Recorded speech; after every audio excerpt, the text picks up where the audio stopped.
The night Seraphine Volthorn walked back into Ashenveil Castle, every candle in the great hall seemed to hold its breath.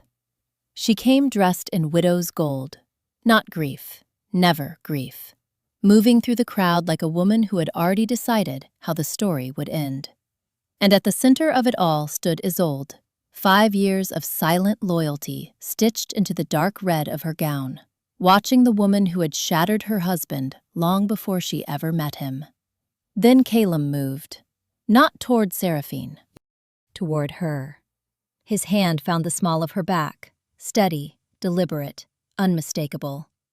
And something shifted in the room that no amount of politics could explain away. But behind that golden smile, a poison was already working. A dead man's diary, a glass bottle hidden in silk.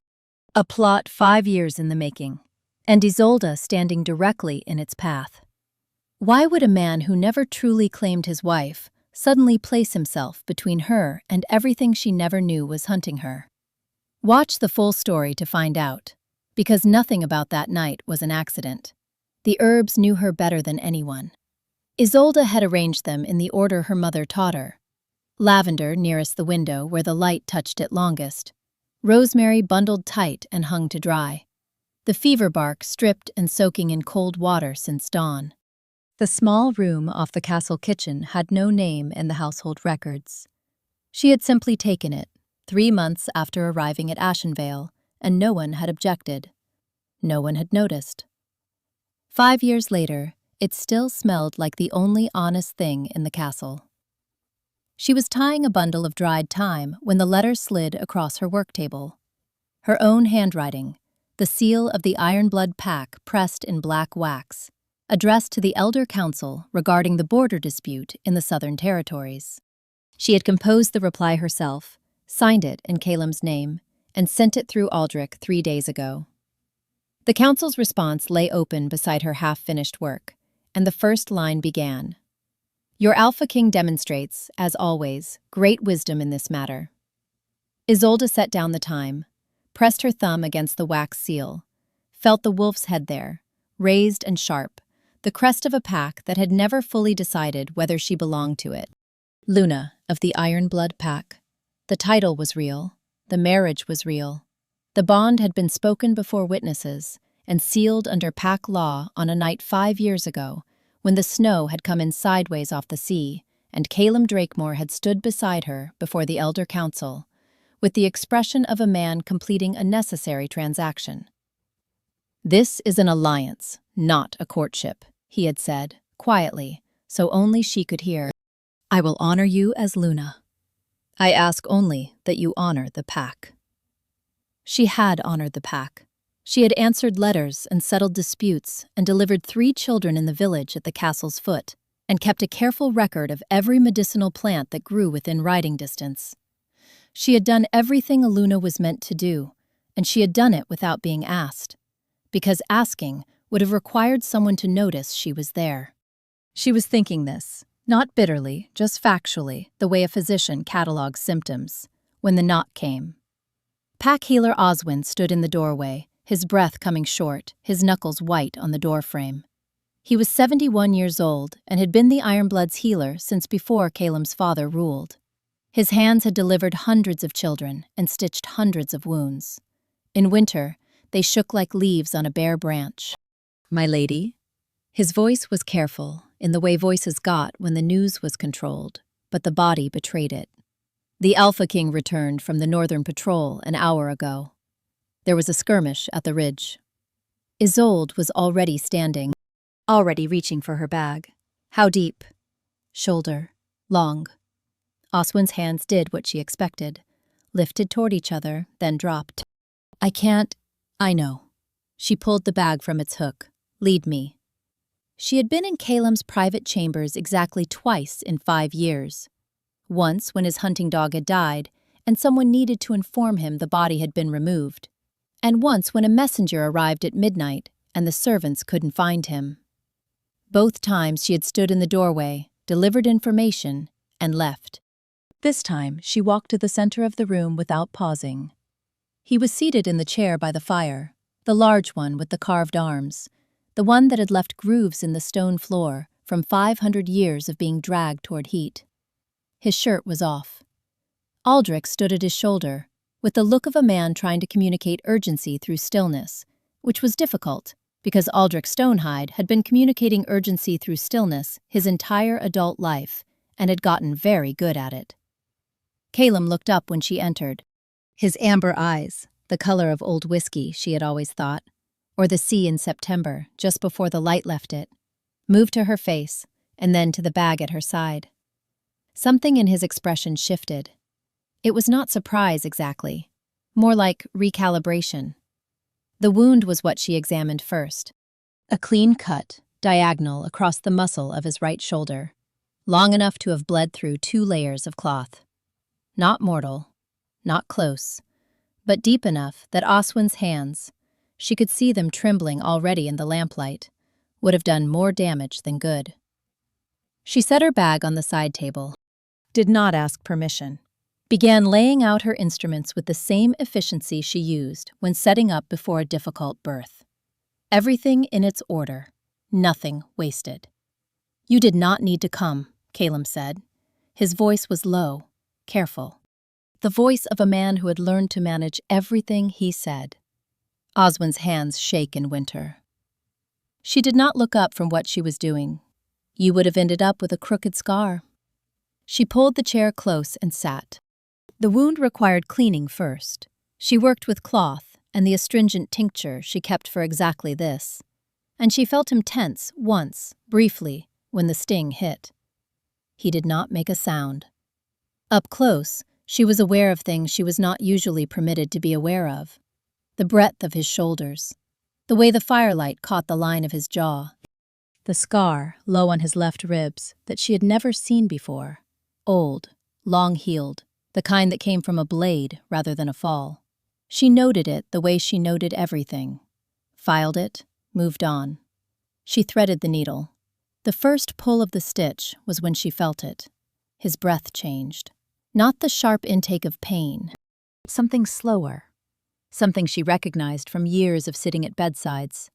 The sound of a person becoming conscious of another person's proximity in a way they had not been before. She focused on the work. "You are worth a straight one," she said. And because she was threading the next stitch, and her eyes were on the wound and not on his face, she said it the way she said most things, plainly, because it was simply true. The room went quiet in a way it had not been quiet before. She finished. Tied off the last stitch with the same care she used for the first, wrapped the shoulder in clean linen, smooth and firm, the way her mother had shown her, with the wrists of fruit pickers who pushed too hard in harvest season. Then she stood, gathered her instruments, returned them to their places in the bag. She was at the door when he spoke. "Thank you." 2 words. She had heard him say them to Aldrich, to the council, to visiting lords who brought good intelligence. She had heard them said in every context she could imagine. He had never said them to her. She stopped, found the floor, found her breath. "You are welcome, my lord." She walked out. Rowena was waiting in the corridor, because Rowena was always waiting in corridors, folded against the wall with her arms crossed, and her eyes doing that thing where they catalogued everything and kept the invoice. 5 years, she said, and that is the first time he has thanked you for anything. He thanked me for a service. Isolde kept walking. It is not the same. Rowena fell into step beside her, shorter by half a head, but matching her stride. Isn't it? Isolde did not answer. She returned to her room and sat by the window with her mother's herbal, the book with the worn spine and the pressed flowers between pages 47 and 48, left there by a woman who had died before explaining why. And she looked at the black sea below the cliff and tried very hard not to think about warmth. Her hand remembered the temperature of his skin, the slight elevation, the body running hot after blood loss, a clinical detail, nothing more. She was a healer. She catalogued things. That was all. She went to sleep thinking, enough is a word people use when they have stopped hoping for more. She slept badly. 3 weeks later, in the deep of midwinter, the feast came. The great hall had been transformed.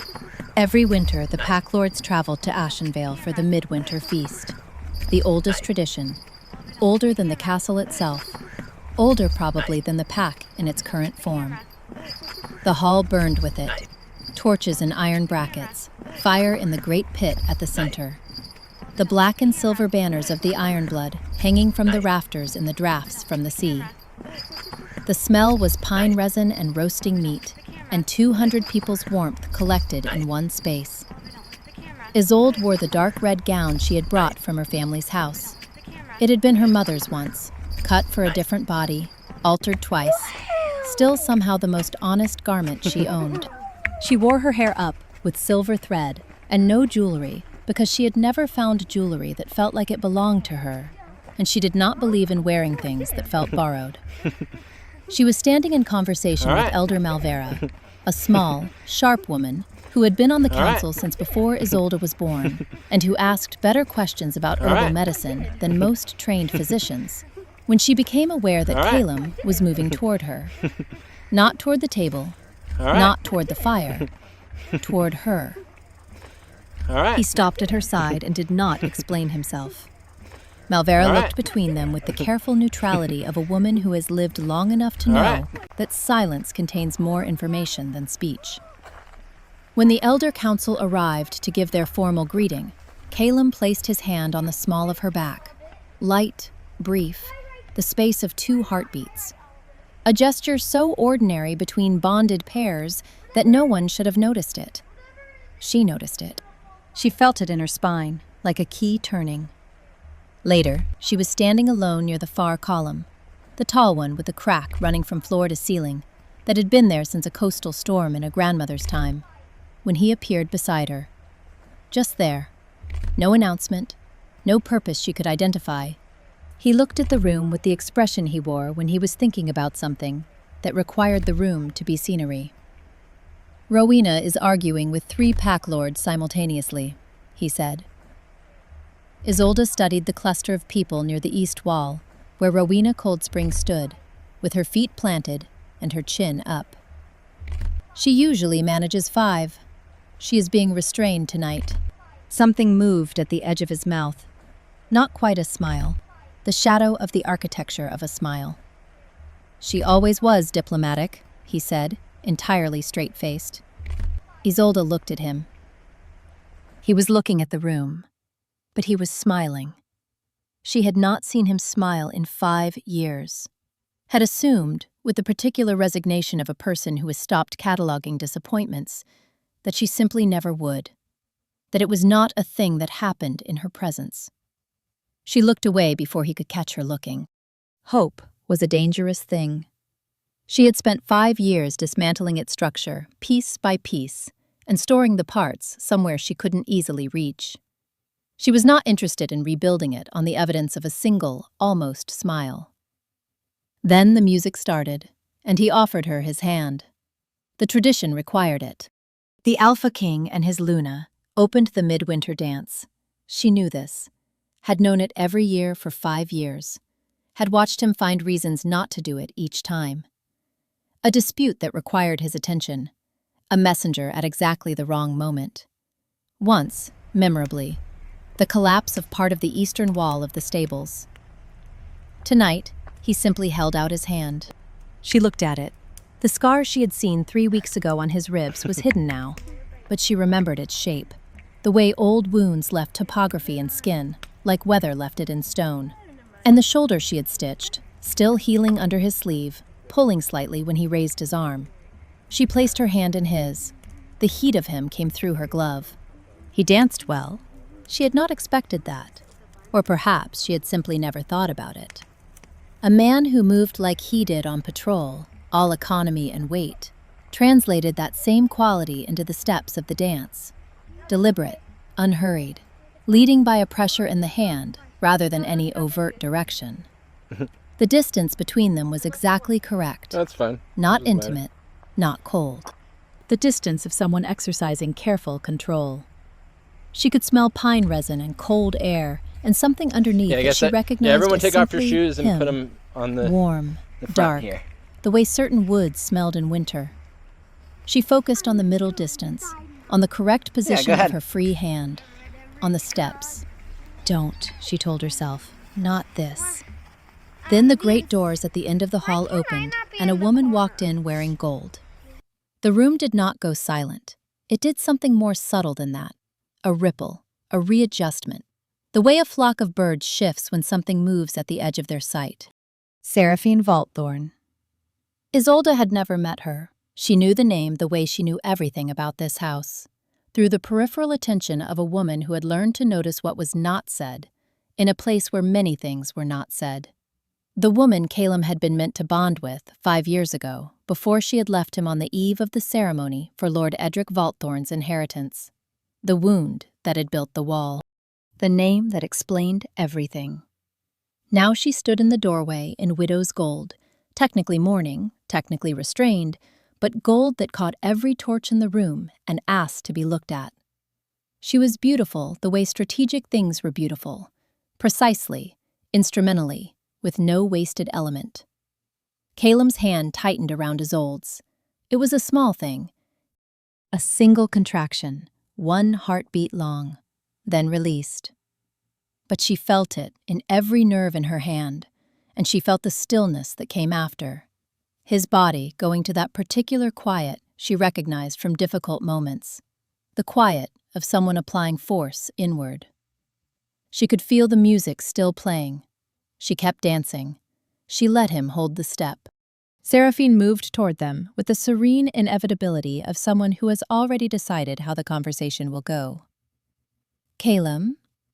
Her voice was warm, familiar. The voice of someone claiming territory through the use of a name. Her eyes passed over Isolde like a door she intended to open later. I had wondered if you were still holding court in this drafty fortress. Lady Valthorn? His voice was flat as a frozen sea. I was not informed of your intention to attend. It was a sudden decision, she smiled. Grief makes one seek the familiar. She looked at Isolde then. The full weight of that gaze, assessing, categorizing, filing away. Lady Ashenveil, is it? Isolde. She held the eye contact. Luna, of the Ironblood pack. A beat. A slight recalibration in Seraphine's expression. She had expected something different and was adjusting. Of course. How lovely. The words were a door closing with a latch. Isolde placed her hand gently on Calum's arm. The healer's touch, the one she used when she needed a patient to follow her lead without startling. The elder council is waiting for us. She looked at Seraphine with the same expression she used when a patient needed to hear something clear. You must be tired from your journey. The servants will see to your room. She drew Calum away. He moved with her, didn't resist, didn't look back. In the enclosed dark of the carriage, returning to the castle's interior, she said, her timing is not accidental. A widow who comes immediately after her husband's death and rides straight to the most powerful alpha she once left. That is calculation, not grief. Calum was looking at the window. The night outside was black and salt-smelling. She said, fever. I have seen fever kill a man. Isolde kept her voice clinical, the voice she used when she needed to be heard through resistance. A fever that takes a man in his prime, over months, presenting with vague symptoms no healer could diagnose. That is not always natural. He turned from the window. In the lamp's amber light, his eyes had the quality of someone who had just heard a fact that rearranged the furniture of the last 5 years. You noticed that. I am a healer. I notice things others prefer not to. The carriage moved. The sea was somewhere below them in the dark, making its same relentless noise. He did not speak again, but he was still looking at her when the lamp guttered in a draft, and something about the way he was looking at her was different from all the ways he had not looked at her before. 3 days after the feast, a girl arrived at the castle gate. Isolde was in the middle of replacing a warrior's bandage, a deep gash from a sparring accident, already showing good color at the edges, healing properly, when Aldrich appeared in the doorway with his usual economy of expression, which meant nothing visible except the slight elevation of his attention. "A young woman at the gate," he said. "She walked 2 days in the snow.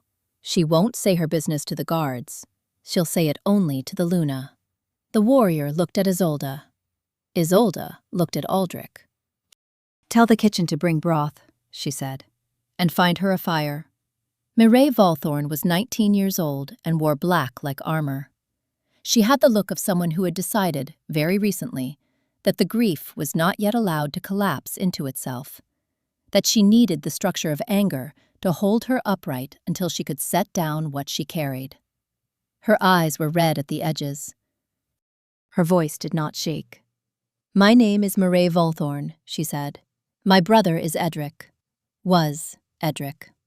She looked up at Isolde across the small table in the herbarium, where the fire was lit and the smell of rosemary was more honest than anything else in the castle. "He died 4 months ago. They said fever."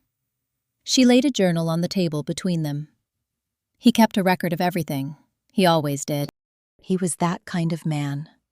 Her voice caught once, a small sound, quickly controlled. "He wrote about her bringing him a morning draft herself.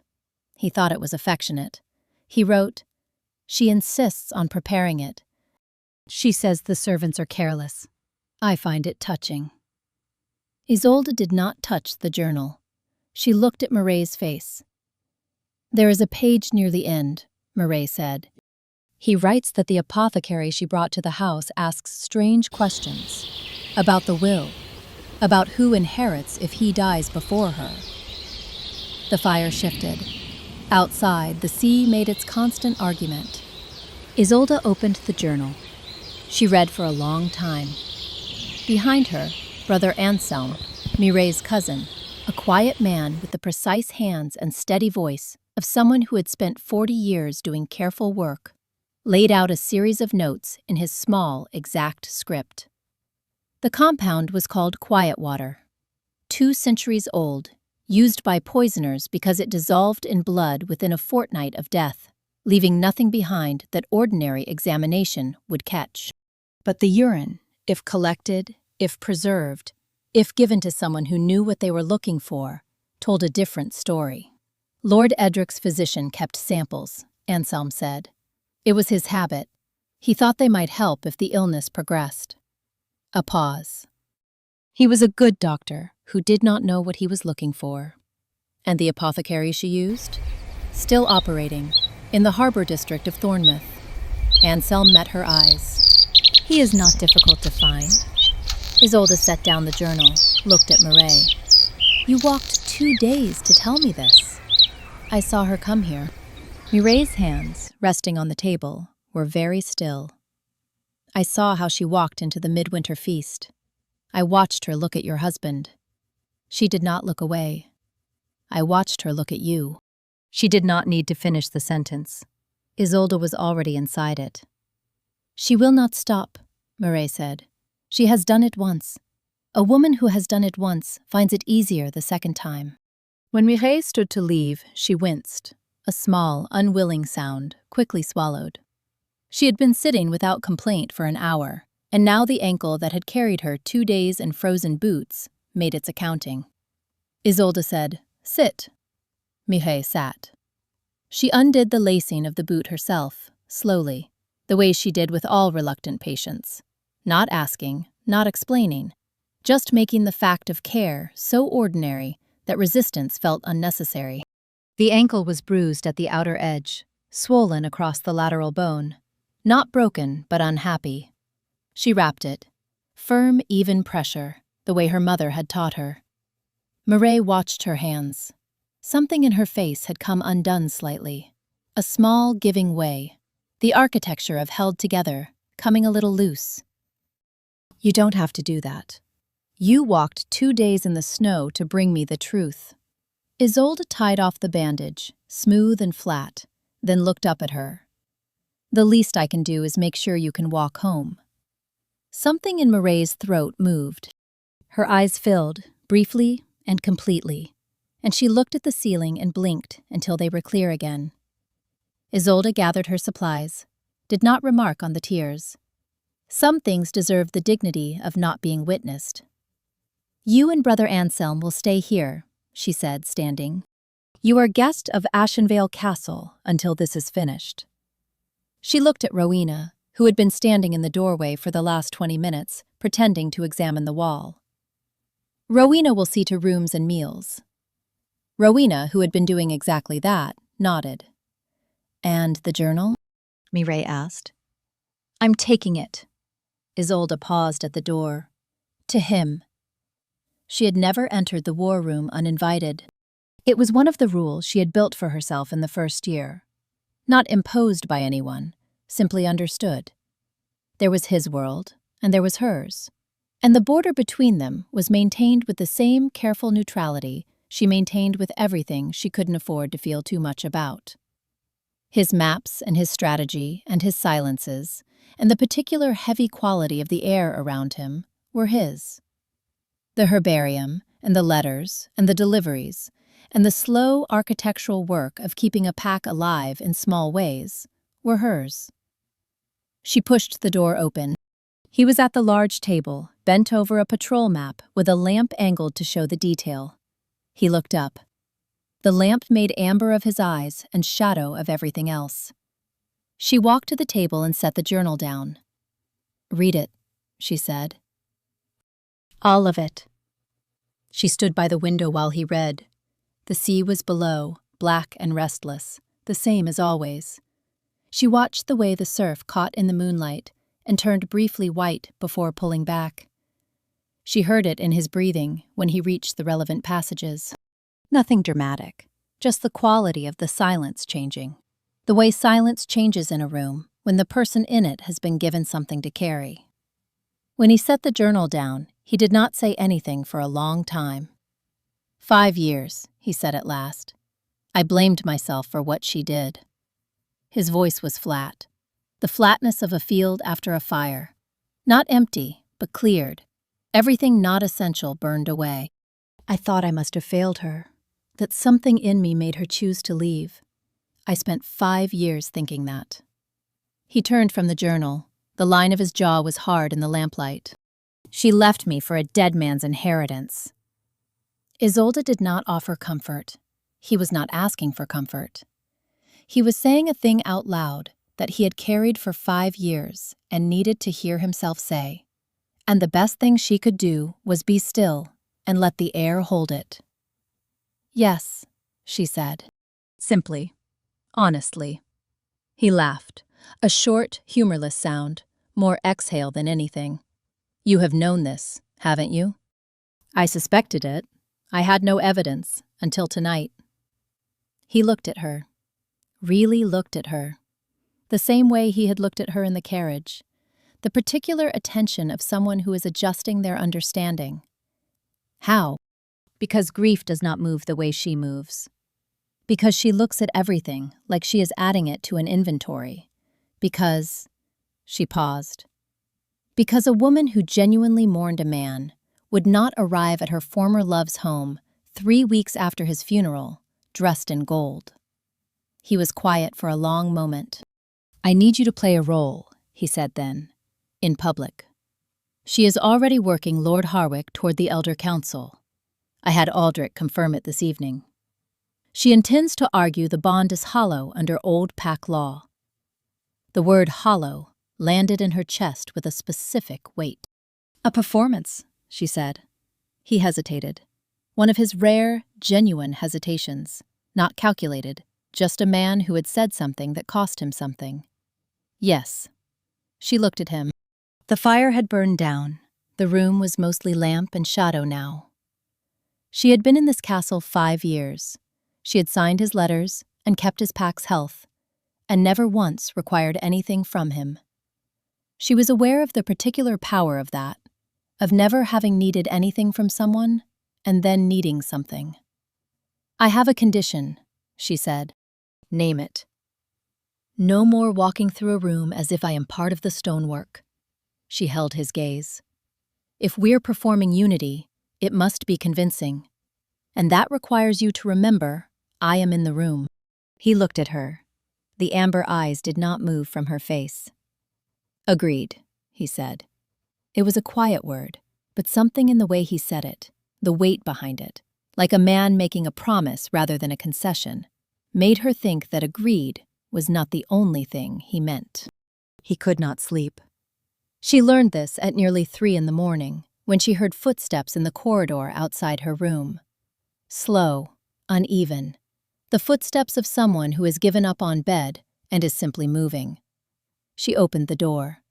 He was standing in the corridor in a loose shirt and bare feet, which was somehow the most ungoverned she had ever seen him. Hair unbound, the bandage on his shoulder showing at the collar. "I did not mean to wake you," he said. "You did not. Come in." He looked at her doorway. Something in him deliberated, briefly. Then he came in. She made tea, the valerian and linden blend she kept for soldiers after difficult patrols, the ones who lay awake, running the same few seconds of fighting, over and over. She set a cup in front of him on the small table near the fire. He looked at it. "What is this?" "It will not fix anything," she said, "but it will help you sleep." He picked it up, drank, made no comment on the taste, which was bitter and not particularly pleasant. The fire settled into itself. Outside, the sea moved in the dark. "When she left," he said, after a while, "I decided the next bond would be different. Clean, political, no sentiment." He was looking at the fire. She was looking at the fire. Neither of them was looking at the other. "I thought that was the intelligent thing." "And was it?" she asked. He didn't answer immediately. That was answer enough. "I think," he said finally, "that I was the only one who believed it." A pause stretched between them, not uncomfortable, but heavy with the particular weight of truths that have been held too long.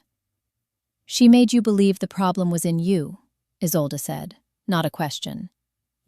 Not comfort, exactly. Just the kind of clear-eyed accounting she applied to everything she examined. People who leave for reasons of their own often find it useful to leave the blame behind them. He was quiet for a moment.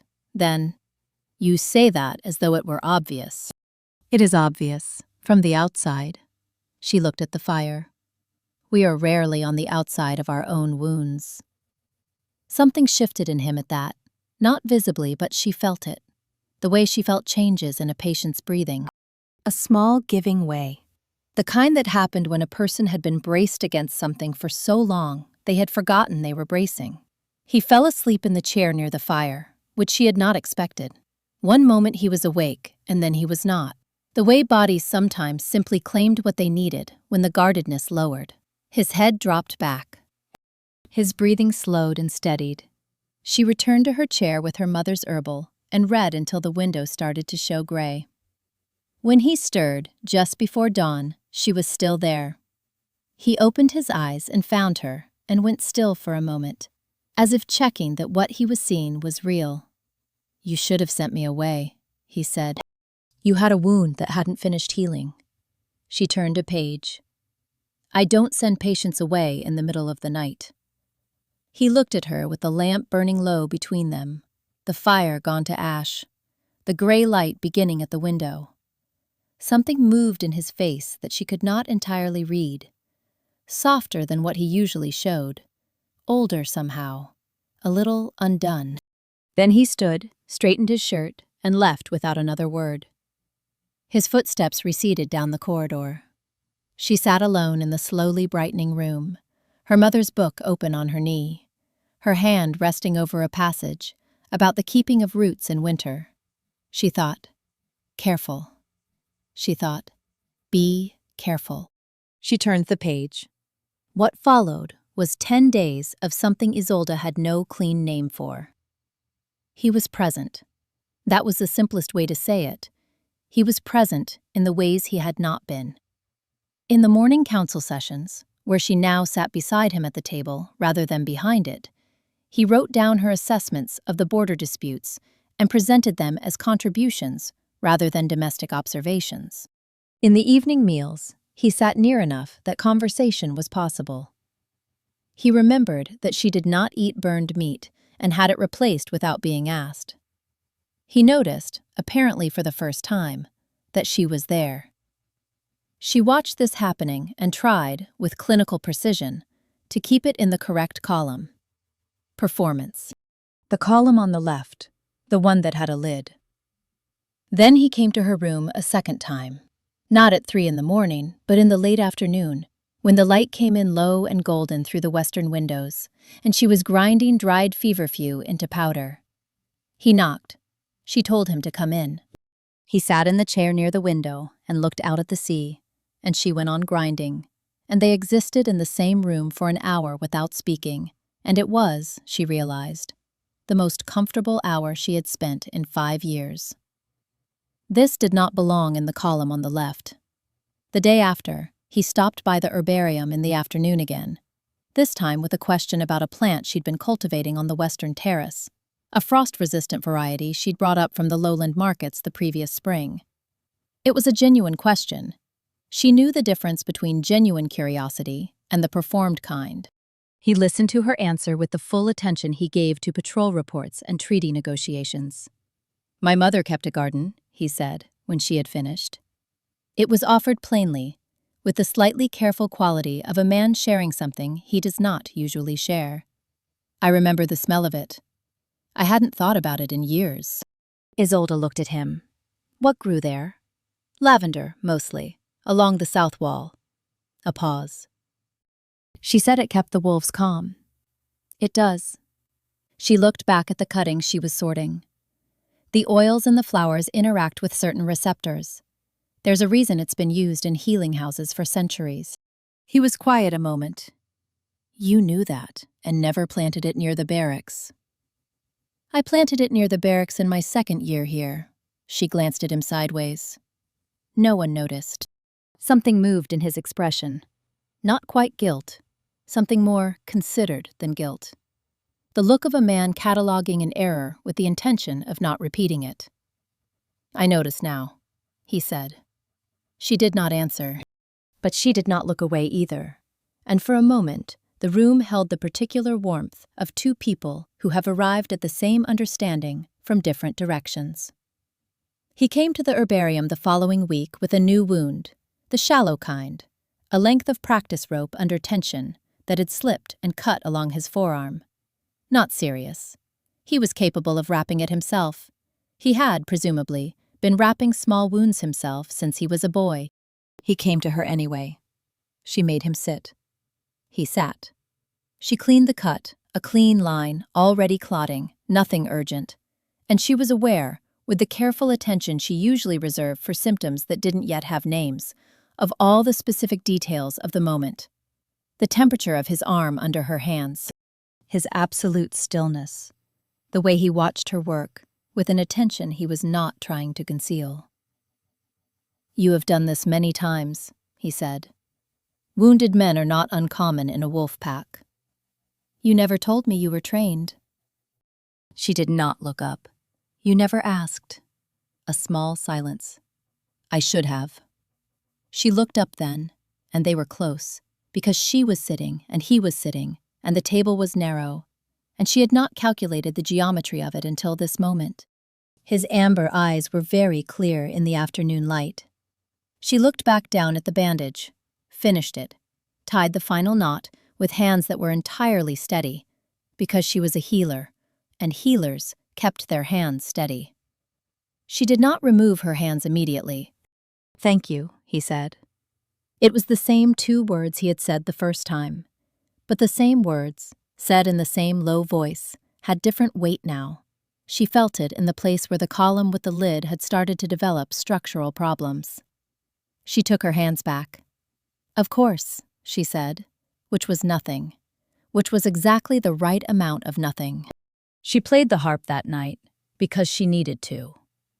There was a small music room off the western corridor, another nameless room she had claimed, and she went there when the things she could not catalog became too many.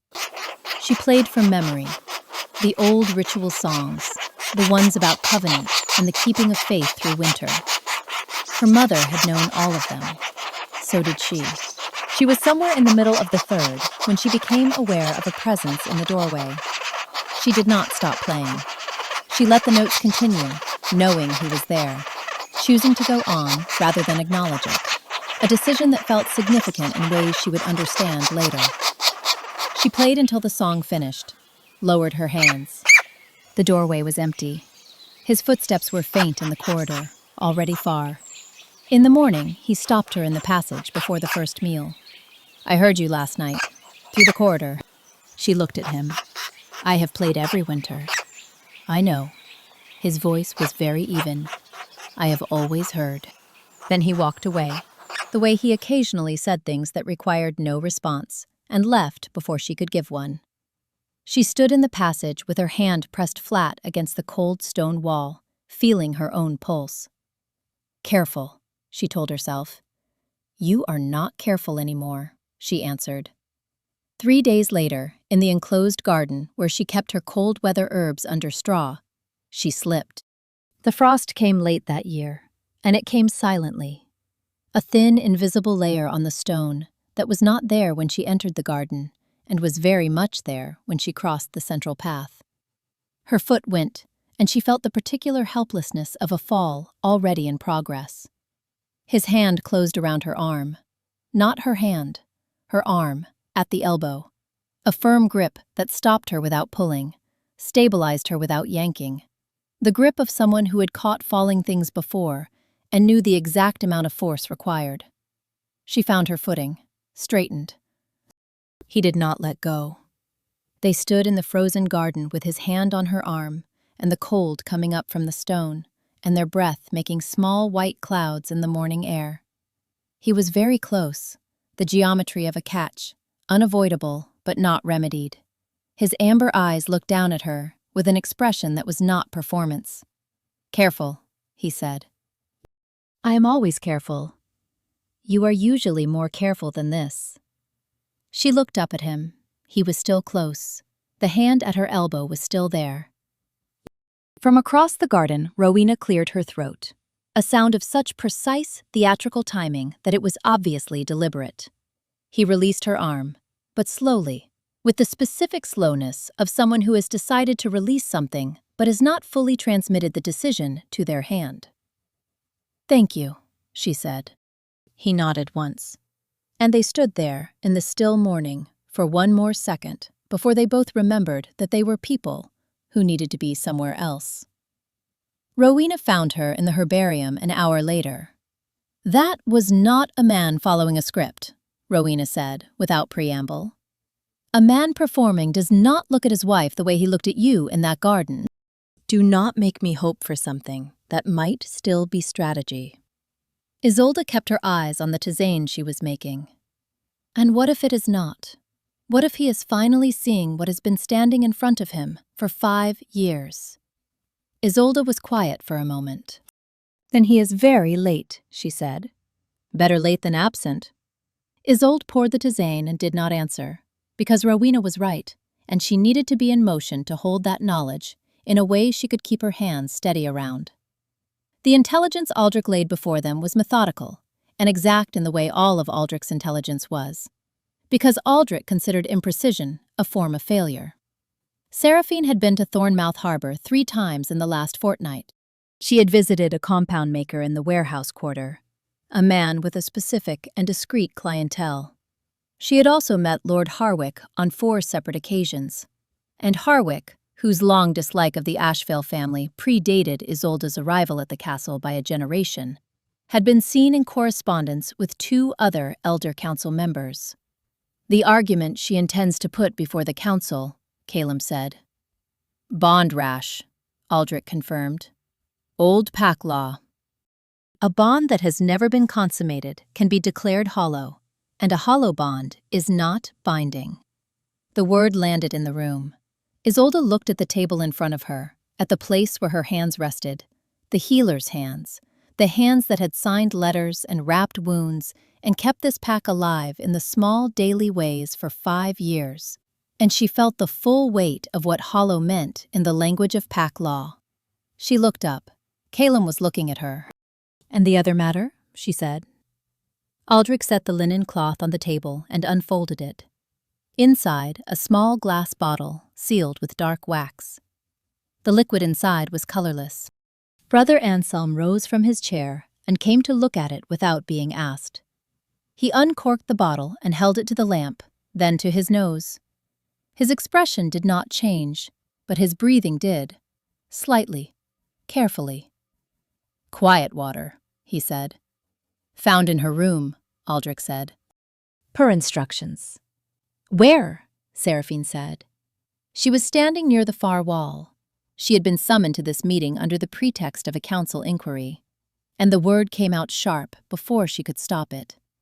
She heard what she had done and smoothed her face back into composure.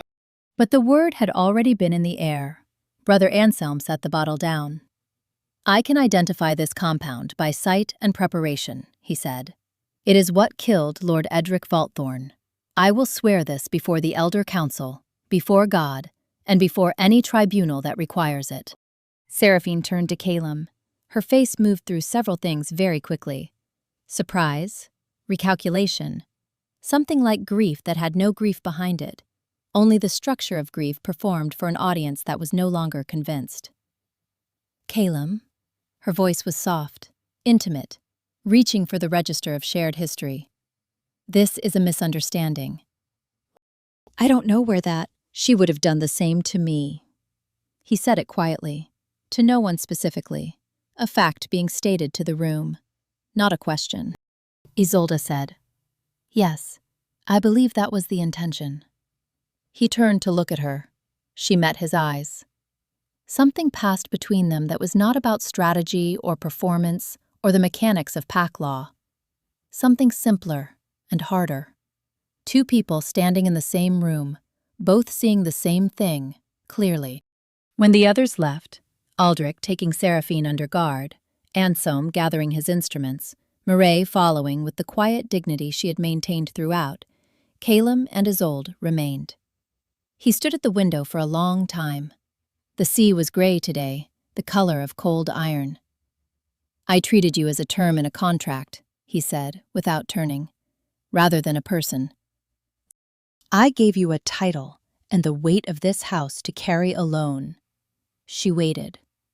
"I have been less than what you deserved, from the first night to this one." She considered her answer, not because she didn't know what she thought, but because she wanted to say it correctly, not with the warmth of someone who had waited for apology, not with the distance of someone who was still protecting herself, but simply and honestly, the way she said things that were simply and honestly true. "We both entered this with clear eyes," she said. "You never promised more than you gave." She looked at him. "Perhaps that was the failure. Perhaps you should have." He crossed the room, stopped in front of her, close enough that she could see the scar on his jaw, the one she'd never noticed before, or had noticed and never let herself think about. His amber eyes held something she had not seen in them before, or had not been allowed to see, the full, unfiltered version of whatever he kept behind the flatness. Exhaustion. Recognition. Something that had no word in the language of pack politics. "I am sorry, Isolde." Her name, in his voice, said like that, like something he had been thinking for a long time. For all of it. She believed him. She was afraid of believing him. She believed him anyway. The solstice feast came, and Ashenveil blazed, pine boughs along the walls, the hearth packed to roaring. Every torch and every bracket, the great hall turned gold and warm and enormous with the scent of it. Every pack lord who mattered was present, and the elder council sat at the high table in their formal robes. And Lord Harwick had arrived with the expression of a man who had committed to a story and was about to discover the architecture of it had failed. Isolde wore the dark red gown again, the heirloom, the honest one. At her throat, she wore the Ironblood's crest for the first time. Not the Luna's ornamental version, but the actual crest, the one that meant, "This is my house, and I am choosing to say so," in silver, on a dark chain. Calum stood beside her at the entrance and said nothing, but the hand he placed at her back when the pack lords came to greet them was not a performance. It had stopped being a performance sometime in the last 2 weeks, and she wasn't sure when exactly. only that the difference was felt in the bone. Seraphine arrived late. Gold. Amber. The precise beauty of something that has been calculated to be beautiful. She moved toward Calum through the crowd, and he watched her come with the expression of someone who has set down a weight and does not intend to pick it up again. Calum. Her voice, still warm, still proprietary. I had hoped we might speak privately. Lady Valthorn. Isolde stepped forward. Her voice was the healer's voice, clear, unhurried, with the authority of someone who has been the only competent person in a crisis room enough times that authority no longer required announcement. How kind of you to attend. Allow me to introduce Mairead Valthorn. She gestured to where Mairead stood near the hearth, in her unrelenting black, watching. I believe you know her. Seraphine went still. It was the very small stillness of someone who has run a calculation and found the result cannot be right. 2 steps back into her face, behind the amber eyes, the recalculation was happening fast and arriving somewhere bleak. Mairead walked forward. She unfolded the paper she had been holding in her hands since she arrived. The worn fold lines of something read many times, something carried carefully. She read aloud. Edric's words, his careful, earnest handwriting speaking from a journal that had traveled 2 days in snow to be in this room. She insists on preparing my morning draft herself. She says the servants are careless. I find it touching. And then, a month later, the apothecary she brought asks strange questions about the will, about who inherits if I die before her. The hall had gone quiet, not the polite quiet of a speech, the ringing quiet of something that has changed the air. Aldrich materialized from the door at the side of the hall and set the sealed bottle on the high table in front of the elder council with a precise, unhurried movement. Brother Anselm rose, spoke, said the name, Quietwater, said the rest. Seraphine turned to Calum. She had abandoned the composure by degrees, and now she reached for something she had not used in a long time. The real thing, the actual voice, the register of someone who is genuinely afraid. Calum, You poisoned your husband for an inheritance. He was very quiet. He was always most terrifying when he was most quiet. And you returned here intending the same. You are choosing her, her voice cracked. After everything. The choice should have been obvious 5 years ago. He turned from her, and he walked to Isolde. Not quickly, not theatrically, simply with the directness of a man who has decided where he is going and has stopped requiring a reason to go there. He took both her hands in his, the hands with the healing calluses, and the small scar at the base of her thumb, and the embedded smell of rosemary that never entirely left. He held them the way he had held them in the courtyard, as if releasing them was not a step he intended to take. He raised them, pressed his mouth to her knuckles. My Luna, he said, to the room and to her, and to 5 years that had been one thing and were now another. Then lower, only for her. My heart, if you will have me. She looked at his face, the amber eyes clear and steady, asking a question that had no strategy in it. The first question she had ever seen him ask without calculation behind it. My Alpha, she said. The hall erupted. Someone, she believed it was Aldrich, drove his fist against the table with a sound like a bell. The wolf call went around the room in waves, the old ritual sound, the pack's voice when it recognized something true. She was barely aware of it. She was aware of his hands around hers, warm and certain, and the feeling of something that had been held at an exact distance for 5 years, finally, fully arriving. Lord Harwick, before the feast ended, submitted his resignation from the Elder Council, for reasons of health. No one believed the reason. Everyone accepted the outcome. Some ends were clean enough not to require ceremony. He found her in the place he knew she would be. That was the thing about 5 years. Even 5 years of careful distance, of navigating the same corridors and the same silences, left behind a kind of knowledge. He knew she woke early. He knew she went to the eastern wall when she needed to think, because the light came first there, and she was someone who moved toward first light. He had known this without ever putting it into words, the way you know the sound of a particular door, or the way a room smells in a particular season. She was standing on the high walk, looking at the sea. The light was coming, low and thin, the pre-dawn gray that turned the water pewter and made the world feel like something that had not yet committed to its final form. He stopped beside her. Close. Not the careful social distance of 5 years, not the deliberate proximity of performance. Simply the natural closeness of two people who had arrived at the same place and had no reason to stand apart. "I need to tell you something," he said. "And He stopped. "I am not particularly good at this." "You have improved considerably," she said, "these past weeks." The almost smile came and went. He looked at the water. "I have been watching you for 5 years without seeing you. I know the difference. I heard your music through the walls every winter and told myself it was none of my concern. I watched you run this castle. The letters, the disputes, the people, the things no one else was doing. And I told myself you were simply fulfilling your role." A pause. "I watched you walk into a room and told myself it was irrelevant." He turned to look at her. "I was lying to myself. For 5 years. Because seeing you would have required me to do something about it." The sea moved below them. A gull called somewhere, once, and then silence. "She did not leave because I failed her. She left for money." He said it without bitterness, which was the mark of something that had been examined and set down properly.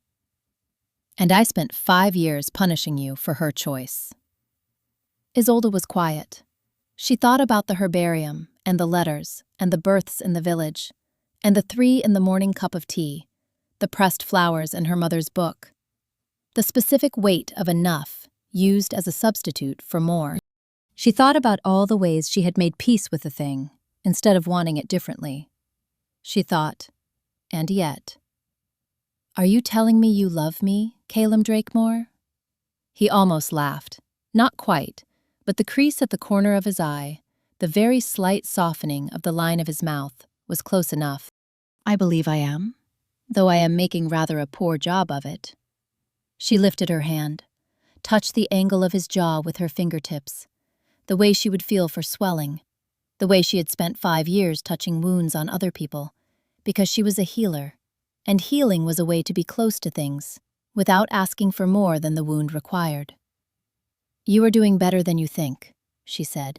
He took her face in both hands, the hands with the calluses and the old scar at the thumb, and the warmth she had catalogued once, on a winter evening, and filed away, and never been able to entirely stop thinking about. He kissed her, not gently, not theatrically, with the quality of someone who has been holding something for a very long time, and has finally been given permission to set it down. Here, exactly here, not somewhere else. The wind came off the sea, and the light continued its slow arrival, and they stood on the eastern wall of Ashenveil Castle, with 5 years of distance finally closed, finally honestly closed, and there was nothing to say about it that was not already being said. She woke before he did. The room was hers now, too. It had always technically been hers, in the legality of the bond, but it was hers now the way things become yours when you have inhabited them honestly. The light came through the eastern windows first here, too, which she had not expected. She had thought his room faced north. It did not. He had a room that received morning light, and he had been in it alone for 5 years. She lay still and listened to the sound of the sea below the cliff. Calum was asleep beside her. His face in sleep had a quality she had never seen in waking. The same sharpness of feature, the same jaw, the same architecture, but without the governance. Like the castle in an early fog, the same form, softened at the edges. She looked at his hands, near her on the covers. The old scar at the thumb. She touched the back of it, lightly, with one finger. He woke. Slowly, the way someone wakes when they are deeply rested and not afraid of what the room will hold when their eyes open. His amber eyes found her face. "Still here," he said. "I was always here," she said. His arm came around her and pulled her close, without preamble, without negotiation, with the completeness of someone who had stopped overthinking the thing they wanted. "I know," he said, quiet against her hair. "I just was not." The sea moved below them. The light continued to arrive.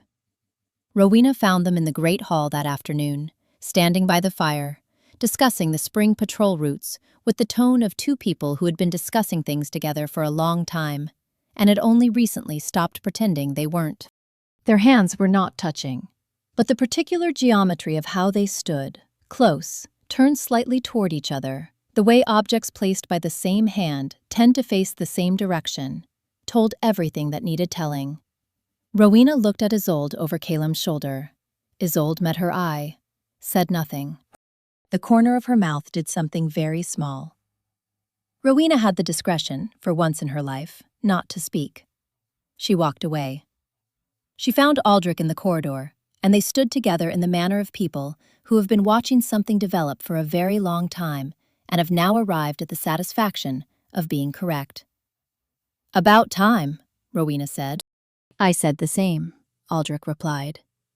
They did not elaborate, because some things were better left to stand in the air without being added to. That evening, at the table, Calem refilled her cup without being asked. She ate her meat as she preferred it. They argued, briefly and enjoyably, about the routing of the Eastern Patrol. Rowena called him obdurate, which he ignored. Isolde called him strategic, which he accepted with the small upturn at his mouth that she had been learning for the past several weeks to read.